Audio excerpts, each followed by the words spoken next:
Las preguntas que le hacía Catherine durante esas sesiones de hipnosis eran muy diferentes a las que usaba en mi psicoterapia normal. Con ella, yo era más bien como un guía. Intentaba repasar una vida entera en solo 1 o 2 horas, buscando eventos traumáticos y patrones que pudieran explicar sus síntomas actuales. La terapia tradicional es un proceso mucho más lento y detallado. Se analiza cada palabra que elige el paciente buscando significados ocultos. Cada gesto, cada movimiento, cada cambio en la voz, todo se tiene en cuenta y se evalúa. Las reacciones emocionales se examinan con lupa y los patrones de conducta se construyen pieza por pieza. Pero con Catherine, los años pasaban en cuestión de minutos. Las sesiones con ella eran como conducir un coche de carreras a toda velocidad, intentando distinguir las caras de la gente entre la multitud. En una de esas sesiones, le pedí que avanzara en el tiempo dentro de esa vida. Ahora estoy casada, dijo. Nuestra casa tiene una sola habitación, grande. Mi esposo es rubio, no lo conozco. Quería decir que no lo conocía en su vida actual. La di Catherine. Todavía no tenemos hijos. Él es muy bueno conmigo. Nos amamos y somos felices. Parecía que había logrado escapar de la opresión de su hogar paterno. Le pregunté si podía identificar la zona donde vivía. Brennington susurró, dudando. Veo libros con cubiertas antiguas y raras. El más grande se cierra con una correa. Es la Biblia, tiene letras grandes y extrañas idioma gaélico. En ese momento dijo algunas palabras que no pude reconocer. Sinceramente, no tengo idea de si eran gaélicas o no. Vivimos tierra adentro, no cerca del mar. ¿El condado Brennington? Veo una granja con cerdos y corderos. Es nuestra luego. Se adelantó de nuevo en el tiempo. Tenemos 2 hijos varones. De repente, se quejó de un dolor de cabeza. Sufría y se apretaba la sien izquierda. Dijo que se había caído en unos escalones de piedra, pero se recuperó pronto. Murió a una edad avanzada, en su cama, rodeada de toda su familia. Una vez más, al morir, sintió cómo salía flotando de su cuerpo. Pero esta vez, no se sintió perdida ni confundida como en otras ocasiones. Tengo conciencia de una luz intensa. Es maravillosa, de esa luz se obtiene energía. Estaba describiendo un estado de descanso tras la muerte.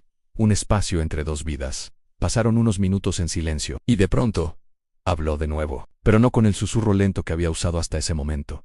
Ahora su voz era grave, potente, sin ninguna vacilación. Nuestra tarea consiste en aprender, en llegar a ser como dioses mediante el conocimiento. Es tan poco lo que sabemos. Tú estás aquí para ser mi maestro. Tengo mucho que aprender. Por el conocimiento nos acercamos a Dios, y entonces podemos descansar.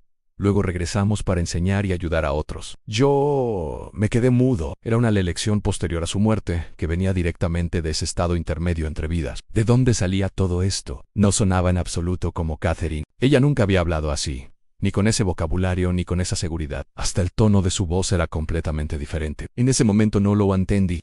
Pero aunque era Catherine quien pronunciaba las palabras, no eran sus propias ideas, estaba transmitiendo algo que le estaban diciendo a ella. Más adelante identificaría la fuente como los maestros en almas, muy evolucionadas que en ese momento no estaban en un cuerpo físico, y que podían hablar conmigo a través de ella. De repente, Catherine no solo podía recordar sus vidas pasadas, sino que también podía canalizar conocimiento del más allá, un conocimiento hermoso y profundo. Me esforcé por mantener mi objetividad como científico. Se había abierto una nueva dimensión en nuestra terapia. Catherine no había leído los estudios de la doctora Elizabeth Kubler-Ross, ni los del doctor Raymond Moody, que escribieron sobre las experiencias cercanas a la muerte. Ni siquiera había oído hablar del libro tibetano de los muertos. Y sin embargo estaba relatando experiencias muy similares a las que ellos describían. En cierto modo, era una prueba. Lástima que no hubiera más hechos, más detalles tangibles que yo pudiera verificar. Mi escepticismo iba y venía, pero seguía ahí. Pensé que tal vez había leído sobre estas experiencias en alguna revista, o quizá había visto una entrevista en televisión. Aunque ella lo negara conscientemente, tal vez guardaba un recuerdo subconsciente. Pero lo que estaba pasando iba mucho más allá de esos escritos. Ella no solo describía la experiencia Sino-Q Adimas.